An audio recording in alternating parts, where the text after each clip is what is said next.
tum, taka taka tim.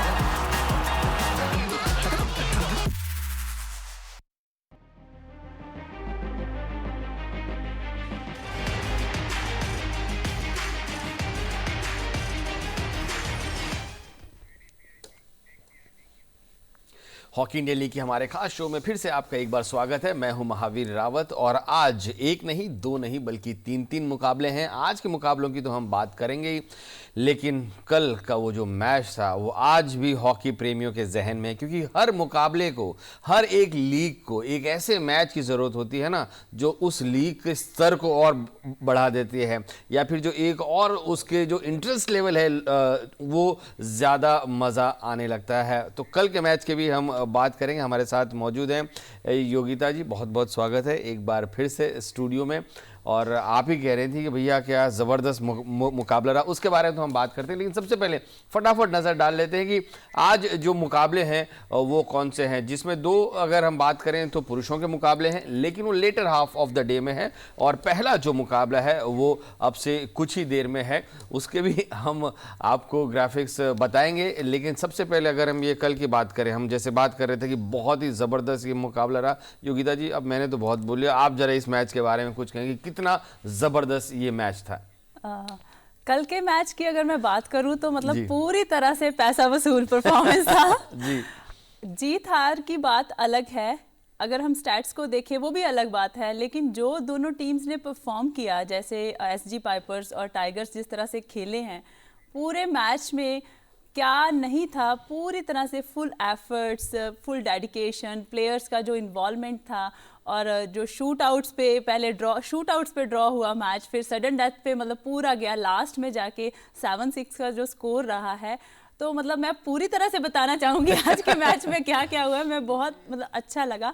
और जो world level की क्लास हॉकी जो देखने को हमें मिली है जी, उस तरह से मतलब जो बच्चों के लिए, जो अपकमिंग जनरेशन है, उनको सीखने को बहुत कुछ मिला होगा, क्योंकि इतनी वैरायटी दिखी है कल के मैच में। अगर देखा जाए 3D स्किल्स को देखा जाए, शूट आउट के स्पिन्स को देखा जाए, मतलब मैं पूरी डिटेल में बताना चाहूंगी आज तो। नहीं बिल्कुल, अभी वो तो हम अब ऐसे शुरुआत कर रहे हैं कि भैया आगे शो में क्या क्या है। तो कहते हैं ना, किसी भी हिट फिल्म का अगर कोई पूछे तो बॉलीवुड में फॉर्मूला क्या है, उसमें एक्शन होना चाहिए, उसमें इमोशन होना चाहिए, उसमें ड्रामा होना चाहिए, उसमें ट्रेजेडी होनी चाहिए। तो ये सारी चीज़ें कल मौजूद थी। खैर, सबसे पहले आज हम फटाफट देख लेते हैं कि आज के मुकाबले कौन से हैं, क्योंकि देखिए, भले ही हॉकी जो विमेंस की जो लीग है वो अपने आखिरी स्टेज पर पहुंच गई है, लेकिन हर मैच या तो आप आगे बढ़ने के लिए खेल रहे हैं या तो शान के लिए खेल रहे हैं। खासकर अगर हम JSW सूरमा की बात करें, देखिए आज उसकी टीम जो है मैदान पे है, और कल के इतने हाई टेंशन वोल्टेज मुकाबले के बाद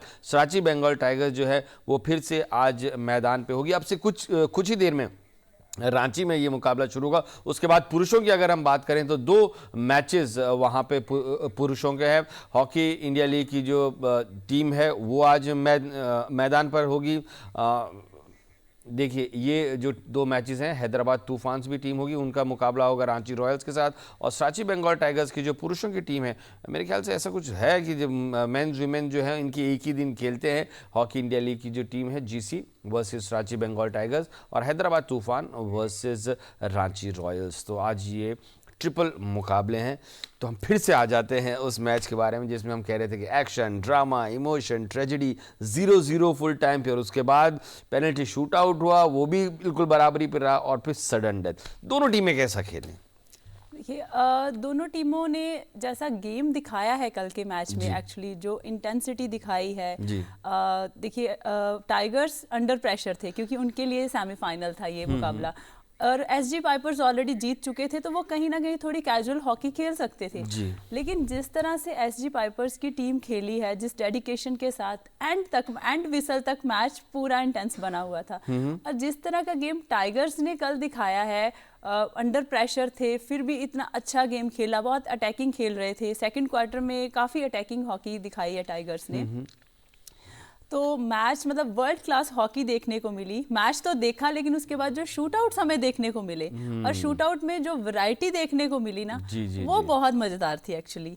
और अगर एक एक प्लेयर की मैं बात करूं तो कल का जो मैच है वो टोटली, अगर मैं कहूं तो मैं जूनियर्स को पूरी तरह से वो सपोर्ट बिल्कुल, हम करती हूं। उसी बात पे आने वाले थे कि कौन से ऐसे जूनियर्स रहे थे जिन्होंने थोड़ा इम्प्रेस किया, क्योंकि ये पूरी लीग के जो हम बार बार बात कर रहे हैं कि भैया भारत की जो जूनियर गर्ल्स हैं, पिछले 2 ओलंपिक्स में, माफ़ कीजिए, पिछले ओलंपिक्स में हम क्वालिफाई नहीं कर पाए थे, तो इस बार पूरा जोश है कि भैया हमारी टीम खेलेगी, आगे जाएगी, उसके लिए जूनियर्स का आगे आना बहुत ज़रूरी है। तो कौन सी जूनियर्स गर्ल्स थी जिन्होंने कल बहुत ज़्यादा इम्प्रेस किया?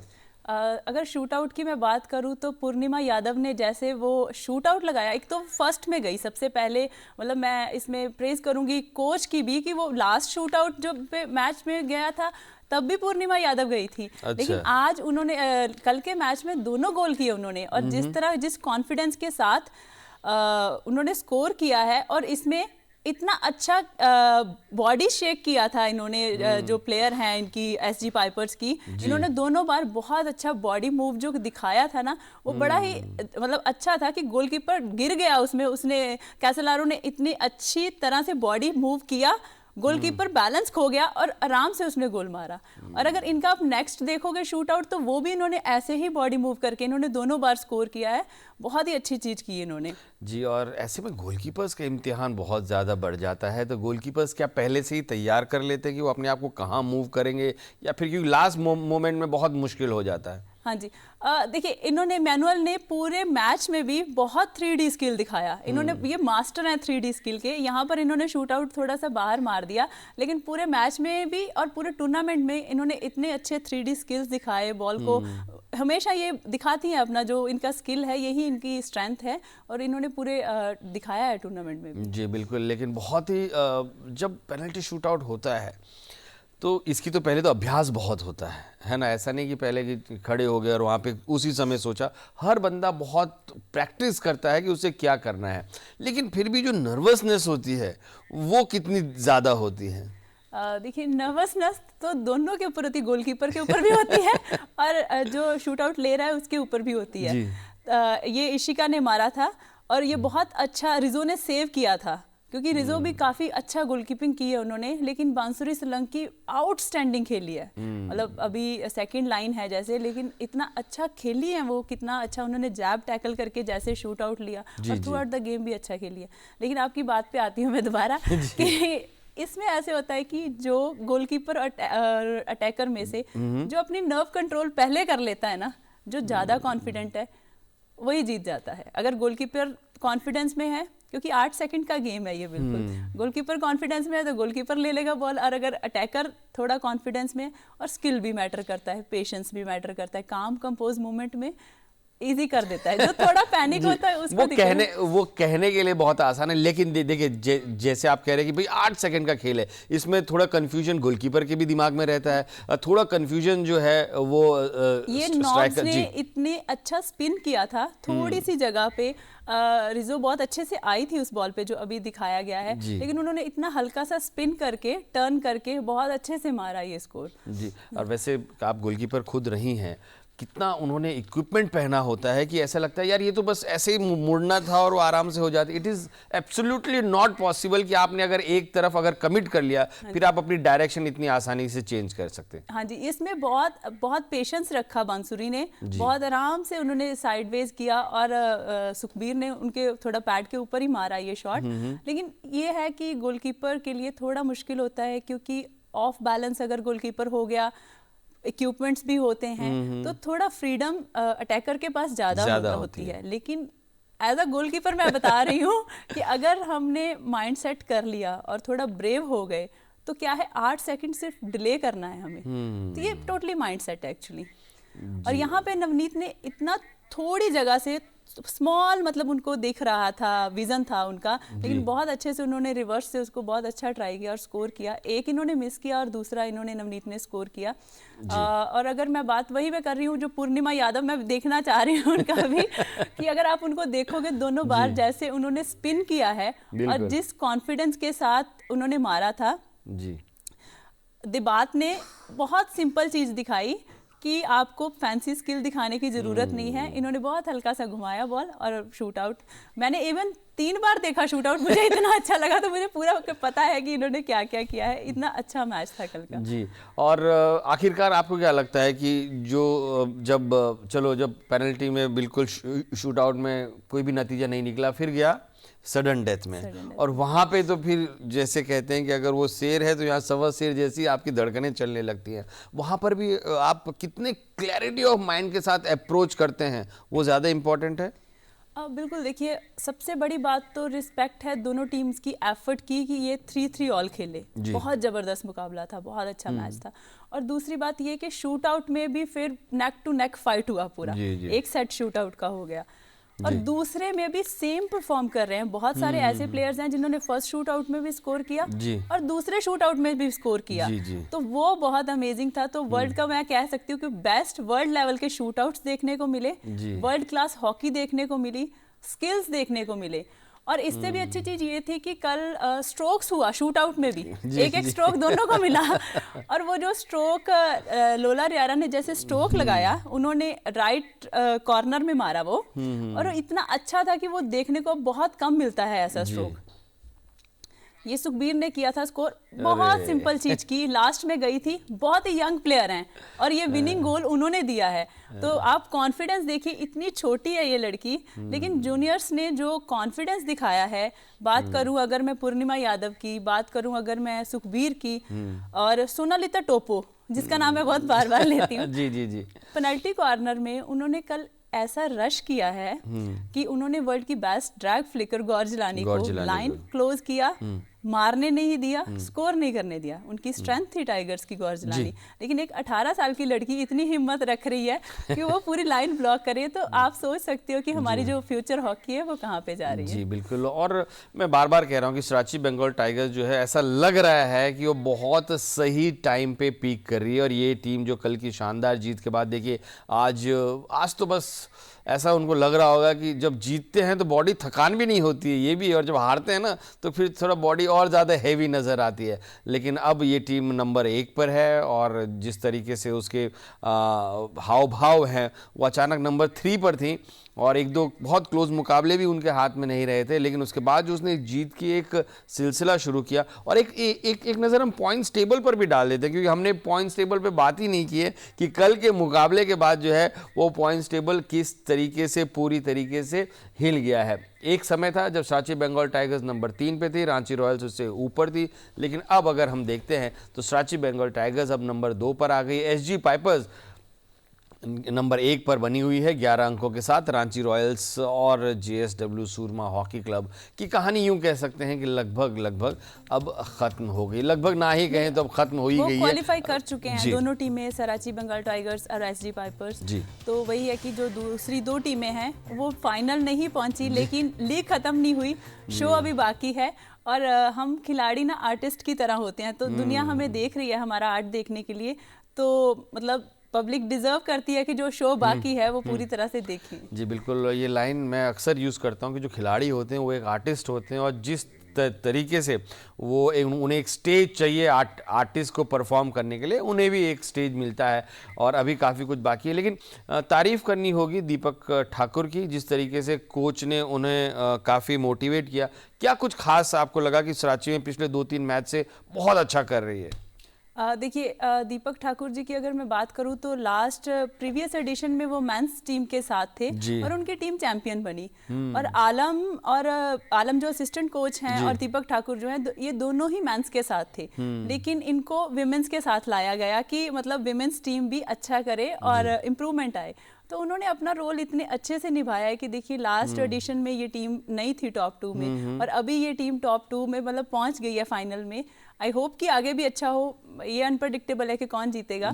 तो उन्होंने जो अपना रोल है वो इतने अच्छे से प्ले किया है, और जैसे उन्होंने टीम को खिलाया है, जैसे टीम का रिजल्ट आ रहा है। और कल का मैच भी अगर देखें, जब शूट आउट में वो टीम विन करी है, तो दीपक ठाकुर जी की जो एक दिखाया उनका एक एक्शन, उन्होंने बिल्कुल सेलिब्रेट नहीं किया, उन्होंने जस्ट देखा उधर और शांत थे बिल्कुल। कि लग रहा है कि उनके माइंड में फाइनल अभी वो पिक्चर है कि मुझे फाइनल जीतना है। जी बिल्कुल। तो और वैसे वो ऑन फील्ड भी बहुत एग्रेसिव खिलाड़ी थे। मैं उनको 2-3 मैच मैंने खुद उनके डगआउट में देखे हैं कि वो कितने लेकिन वो जब कोच बने हैं तो उतने ही वो शांत नज़र आ रहे हैं, क्योंकि सारी तैयारियां जो हैं और सारा एग्रेशन जो है वो प्रैक्टिस में खिलाड़ियों के खिलाफ दिखा चुके हैं। आइए मैच से पहले उनका क्या कहना है। दीपक, सबसे पहले बहुत बहुत बधाई फाइनल में पहुंचने के लिए। शुक्रिया सर। आपसे एक सवाल कि अब तक के मैचेस में स्पेशली डिफेंस में हमने देखा है कि गोरजलानी और रपोसो लगातार ऑलमोस्ट थ्रू आउट खेली है, तो क्या आज थोड़ा सा उनको रेस्ट देने का और थोड़ा रोटेशन करने का ज़्यादा इंटेंट रहेगा? बिल्कुल स्टेबिलिटी चाहिए थी हमें डिफेंस में, तो उन दोनों की वजह से काफ़ी स्टेबल रही है हमारी डिफेंस। लेकिन आज हम काफ़ी तब्दीलियां कर रहे हैं, जिनको मौका नहीं मिला है उन्हें आज मौका दे रहे हैं। तो उम्मीद करता हूं कि वो अपना बेहतर खेल खेलेंगी ताकि हम फाइनल के लिए और प्रिपरेशन हम कर सकें। और फाइनल के मद्देनज़र कोई एक एरिया है जिसमें आप सबसे ज़्यादा इम्प्रूवमेंट चाहते हैं? इम्प्रूवमेंट देखिए, पैचेस में हमारी टीम खेल रही है, तो मैं चाहता हूं कि मेरी जो स्ट्राइकिंग सर्कल के अंदर की जो मुझे उम्मीद है कि वो बेहतर हो सके, तो वो शार्पनेस मैं उम्मीद कर रहा हूं। तो आज थोड़ा सा वर्कआउट किया है, तो उम्मीद करता हूं कि अगर उसको मेंटेन रखेंगे तो फाइनल के लिए अच्छा होगा। All the best. Thank you sir.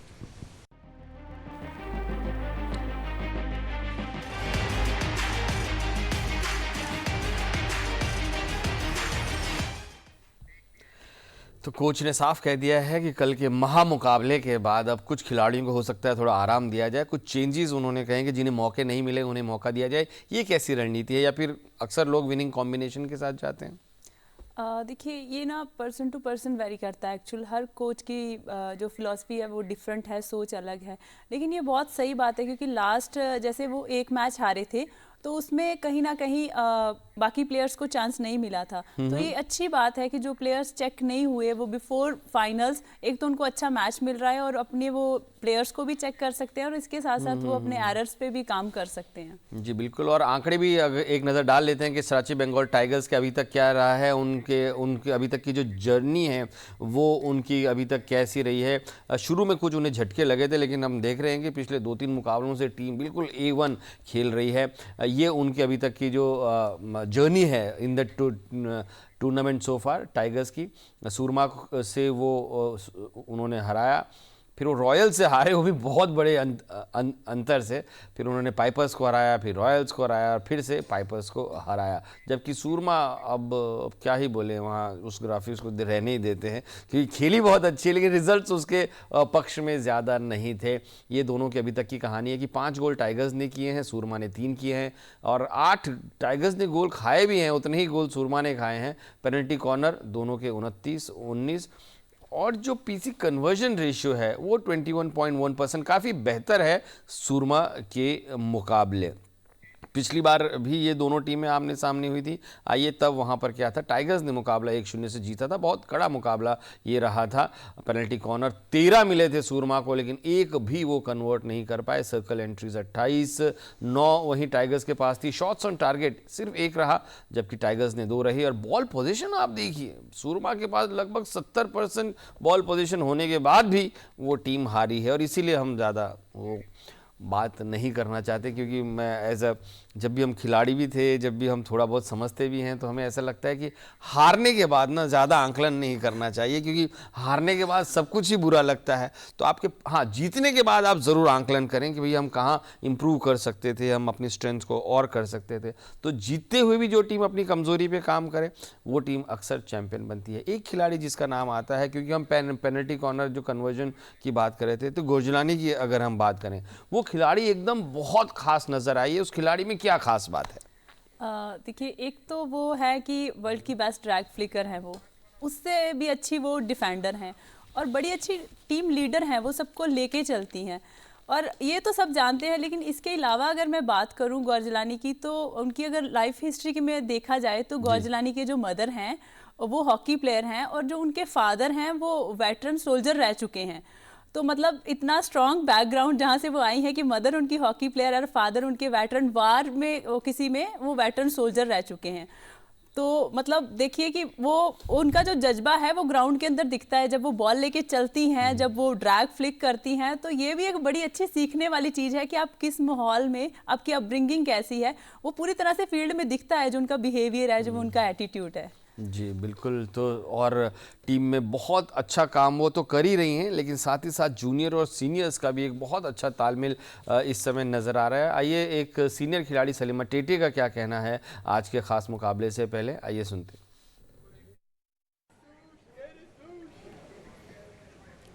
Sushila, पहला सवाल थोड़ा सा लाइटर नोट पर। हाँ। पिछले कुछ दिनों में काफ़ी ठंड बढ़ी है, आप ठंड के ही मौसम से आती हैं, लेकिन आप हालिया समय में थोड़ा और गर्मी के स्थानों में रही हैं। हाँ। तो आपको ज़्यादा क्या पसंद है, फील्ड पर रहना या जैकेट पहनकर डगआउट में रहना? या फील्ड में रहना बहुत पसंद है ऑफ कोर्स। या ये बताइए कि इस मैच में क्या अप्रोच रहेगा, क्योंकि आप क्वालिफाई ऑलरेडी कर चुके हैं, उससे थोड़ा अप्रोच बदलेगा? नहीं, क्योंकि हमारा क्वालिफाई हो गया, बट इस डजंट मैटर कि हम अपना गेम हम अपना शो करना है। सो मतलब जो गेम खेलेगा वही जीतेगा। हमारे फुल ऑन पूरा 100% हम भी फोकस उसी में रहेगी। All the best, have a good game. Thank you.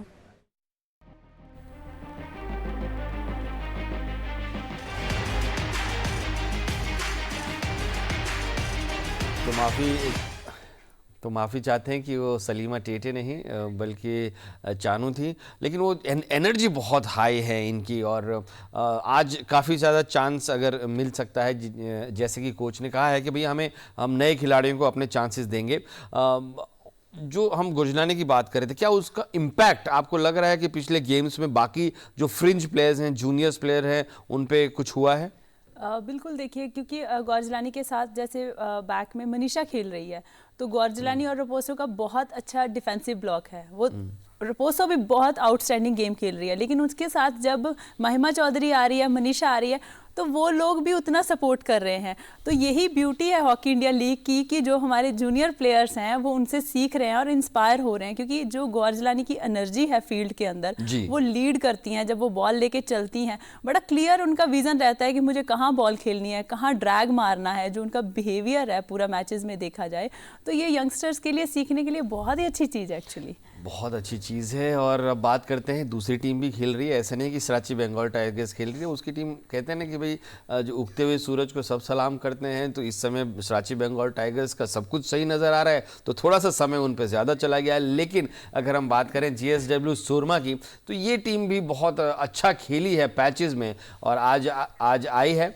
ये टीम के अराइवल के शॉट्स हैं, और अब क्या कहें, टीम ने बहुत रानी अच्छा रामपाल जैसे कैप्टन इनकी कोच हैं, एक लेजेंडरी प्लेयर हैं, तो लास्ट गेम में ये हेड कोच भी थी। टीम ने बहुत अच्छा परफॉर्म किया, बहुत अच्छी मोटिवेटर भी है रानी। सविता पुनिया आ रही हैं, बहुत लंबा टाइम इंडिया के लिए खेल रही हैं, अभी तक वॉल है इंडिया की, बेस्ट गोलकीपर रह चुकी हैं।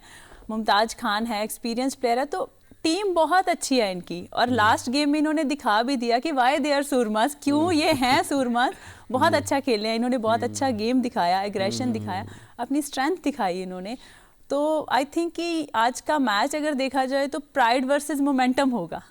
ये जो प्राइड है इनका, जो ये मतलब लास्ट गेम में इन्होंने दिखाया है कि सूरमा एक्चुअली क्या है टीम, तो ये मैच ऐसा रहेगा, क्योंकि मुझे लग रहा है टाइगर्स अपना मोमेंटम ब्रेक नहीं होने देंगे आज।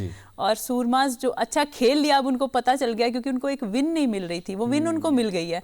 तो वो और खासकर जब आप अच्छी टीम जो खेल रही है, जिसके पास मोमेंटम है, उसके खिलाफ अगर हम उसको हरा देते हैं, तो ऐसा लगता है यार एक अलग से कॉन्फिडेंस आता है कि नहीं, हम बहुत बुरा नहीं खेले, तो भले ही लीग खत्म हो गई हो, लेकिन you go out with a very positive attitude. तो यही सूरमा की कोशिश आज होगी। हाँ जी, बिल्कुल सूरमा की कोशिश यही रहेगी, क्योंकि सूरमा के पास लास्ट 2 मैचेस हैं, और जैसे मोटिवेशन दिखा उनकी टीम में, यूनिटी दिखी, एज अ यूनिट वो खेली हैं, जो एनर्जी उन्होंने लास्ट गेम में दिखाया है, तो उस तरह से लग रहा है। क्योंकि ये हुआ कि वो नहीं मैच, दे केम लेट, एक्चुअली थोड़ा सा लेट हो गया उनका, बट यही है कि वो अच्छा खेलेंगे, अच्छे प्रिपरेशन के साथ आएंगे, क्योंकि अब उनके पास खोने के लिए कुछ नहीं है, लेकिन उनके पास एक अपॉर्चुनिटी है कि वो अपना शो दिखा सकते हैं दुनिया को। जी बिल्कुल, वो कहते हैं ना कि हुजूर आते आते बहुत देर कर दी, थोड़ी नहीं बल्कि बहुत देर कर दी। आइए उनके कोच रानी रामपाल का क्या कहना है आज के मुकाबले के पहले। रानी, पहले मैच में जीत के लिए बहुत बहुत बधाई। क्या उम्मीद रखती है आज के मुकाबले से?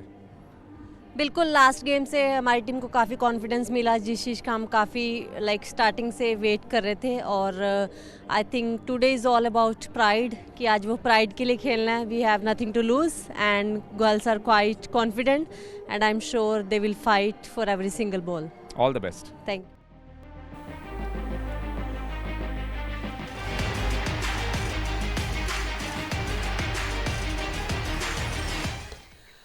अब तो मुझे ऐसा पूरा भरोसा हो ही गया है कि आपकी और रानी रामपाल जी की बात होती रहती है, क्योंकि उन्होंने भी वही बात बोली। या तो आपकी टेलीपैथी है कि आप उनके दिमाग की बात पढ़ लेती हैं, क्योंकि आपकी पुरानी साथी रही हैं कि उन्होंने भी एक बात बोली कि प्राइड के लिए खेलें, और पिछला मुकाबला जीते हैं तो अब जो भी आपके सामने है उसको हम जीत के साथ इसको ख़त्म करते हैं। यही थॉट प्रोसेस टीम में चल रहा होगा। हाँ जी, देखिए अगर हम किसी प्लेयर के साथ 10 साल एक साथ हम अपने टीममेट्स के साथ खेलते हैं तो वो टेलीपैथिक कनेक्शन तो ऑटोमेटिक बन जाता है और हमें बात करने की ज़रूरत नहीं होती। हम अपनी फैमिली से ज़्यादा अपने टीममेट्स के बिहेवियर को समझते हैं। जी, जी। जैसे मैंने उस दिन बोला था कि रानी का तो खून खोल रहा होगा, तो रानी ने मुझे मैसेज में बोला कि दीदी मेरा सच्ची खून खोल रहा था उस टाइम पे। तो मेरी वैसे बात तो नहीं हुई अभी, लेकिन ये बिल्कुल क्लियर है क्योंकि सूरमा की टीम अच्छी है और वो बिल्कुल प्राइड के लिए ही खेलेंगे। जी बिल्कुल, प्राइड के लिए खेलेंगे। और थोड़ी गलती पिछली बार हो गई थी, सलीमा टेटे हमने बात कर दी थी, लेकिन अब हम आपको सुनाते हैं कि सलीमा टेटे का क्या कहना है आज के मुकाबले से पहले। बिल्कुल, आज का मैच हम जीतने के लिए जा रहे हैं। हमारे पास खोने के लिए कुछ नहीं है, बस हमें अपना गेम दिखाना है कि हम अच्छी टीम है। और बिल्कुल एक होता है ना कि सर अच्छी टीम भी बहुत अच्छी है, तो हम यही एक प्लान के साथ आए हैं कि हम एज अ टीम अच्छा डिफेंस करेंगे और बिल्कुल हमारी तरफ से पूरी कोशिश रहेगी कि हम गोल करें और जो भी हमारे जैसे डी में मिलेगा उसको हम फिनिश करने का कोशिश करेंगे। All the best. Thank you.